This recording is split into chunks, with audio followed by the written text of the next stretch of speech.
ikaw ay nasa akin at ako'y nasa iyo, gayon din naman, maging isa sila sa atin upang maniwala ang sanlibutan na ikaw ang nagsugo sa akin.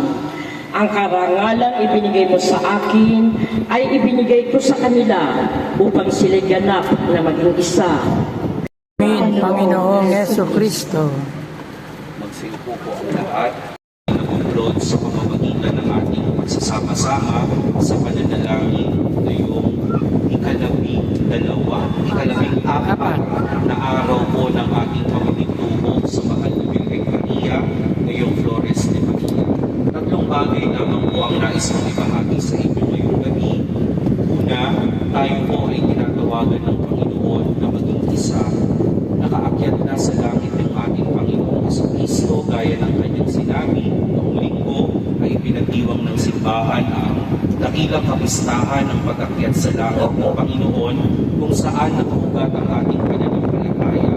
Diba kapag kami namamatay sa ating mga pamilya, tayo ay nagpapadasal ng ikasyam na araw mula ng kanyang pagkamatay at tayo rin ay nagpapadasal tuwing ika-4 na araw o 40 days dahil tayo ay naniniwala na siya ay aakyat sa langit sa ika-4 na araw ng kanyang pagkamatay. Ito ang loob at lugar ng ating pananampalataya. Kaya noong nakaakyat sa langit ang ating Panginoong Jesucristo, inihahabilin pa rin niya tayo sa kanyang Ama o sa ating Ama na tayo nawa ay mag-isa. Mag-anak, always remember, blood is thicker than water.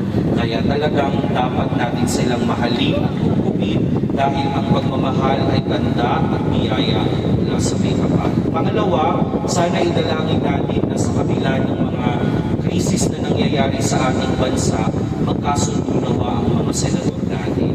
Marami na pong nangyayari sa ating paligid. Lumabas na kanina ang kautusan na hulihin na dapat si Senator Bato dahil siya ay nagkasala laban sa Diyos at laban sa kapwa, kaya dapat niyang panimutan ng mga bagay na ito.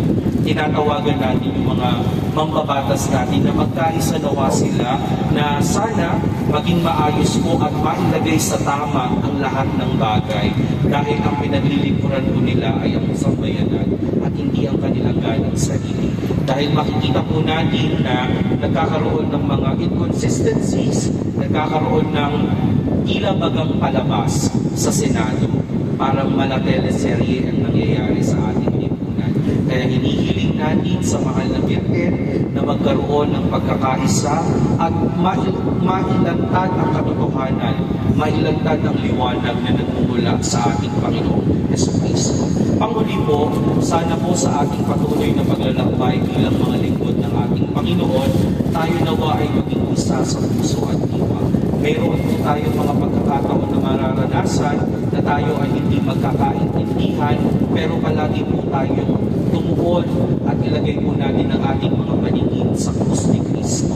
Sapagkat kapag tayo po ay nakatuon at nakasentro ang lahat ng bagay sa krus ni Kristo, tayo po ay patungo sa Ama, sapagkat ang sinabi ng Panginoong Jesucristo sa ating mabuting balita, gusto niya kung nasaan siya ay doon din tayo. Kaya naririnig natin sa mga ebanghelyo ayon kay San Juan, kapag naglilibing ng mga patay, sa bahay ng aking Ama ay maraming silid. Kaya siya ay nauna at hinihintay ng Panginoon ang ating pagdating sa kanyang tahanan. Sana tayo pong lahat, ang ating minimithi ay makarating sa langit na ating tahanan. Kaya dapat ang mga ginagawa natin palagi ay naaayon sa langit at naaayon sa kalooban ng ating Panginoon Jesucristo. Mahal na Inang Maria, ibigay mo nawa ang kapayapaan sa aming pamilya, sa aming bayan, at sa buong mundo. Amen. Amen. Birheng Maria, habang inaawit ang inang Sacramentos.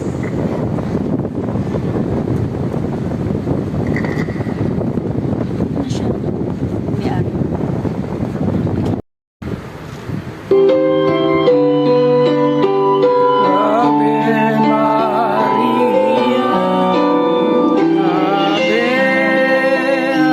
Ave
na paroko, Reverendo Padre Douglas D. Badong at ang ating presidente ng ating kapilya ng Kapal na Cruz Community Chapel, Brother E.J. Valerio de Paz, ang pasasalamat sa ating kapatid Sister Helen Donaire at sa iyong pamilya ang pagtanggap sa pagtanggap ng mahal na birheng ng Fatima, ganoon din sa kanyang mga lingkod ng Diyos na buhay. Salamat po at lalo kayong pagpalain ng ating Panginoon, lalo ipagkaloob ang inyong mga panalangin. Amen. Amen.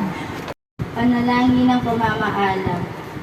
Pagpagkalingang ina, mahal na Birhen ng Fatima, sa pagtatapos ng iyong pagdalaw sa aming tahanan, ang aming puso ay puspos na papasalamat. Maraming salamat sa iyong presensya na nagbibigay liwanag sa aming pananampalataya, nagpatatag sa aming pag-asa at nagpaalam sa aming mga pag-ibig sa Diyos.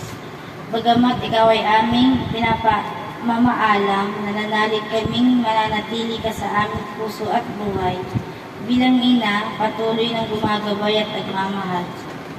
Tulungan mo kaming isabuhay ang iyong mga paalala sa Fatima, ang taimtim na panalangin, ang pagsisisi sa kasalanan, at ang paghahangad ng kapayapaan para sa buong mundo. Samahan mo kami sa aming araw-araw na paglalakbay, lalo na sa gitna ng pagsubok at kahinaan. Ipanalangin mo kami sa iyong anak na si Jesus upang kami manatiling tapat sa kanyang hanggang wakas. Hanggang sa muli, mahal namin ina, ikaw ay aming pinupuri at minamahal. Sa ngalan ng Ama, ng Anak, at ng Espiritu Santo. Amen.